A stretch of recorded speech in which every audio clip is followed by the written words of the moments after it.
बदल केव्हा होतात? जेव्हा एखादी गोष्ट आपल्याला मनापासून वाटते किंवा पटते, तेव्हा आपण तिच्यावरती ॲक्शन घेतो आणि स्वतःमध्ये बदल करायला लागतो.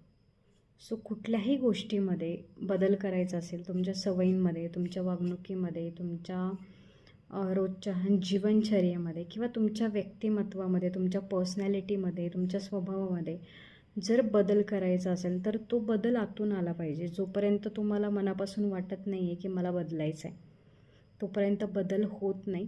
आणि मुळात आपलं इथे चुकतं, की आपण दुसऱ्यांना बदलवण्याच्या प्रयत्नामध्ये स्वतःला कुठेतरी हरवून जातो. स्वतःमधले दोष आपल्याला दिसत नाही. सो जोपर्यंत स्वतःमधले दोष आपल्याला दिसत नाही, तोपर्यंत आपण बदलत नाही. सो जर बदलायचं असेल, तर स्वतःच्या आतमध्ये एकदा बघितलं पाहिजे, की खरंच आपल्यामध्ये काय दोष आहेत आणि त्याच्यानंतर बदलाला सुरुवात नक्कीच होते.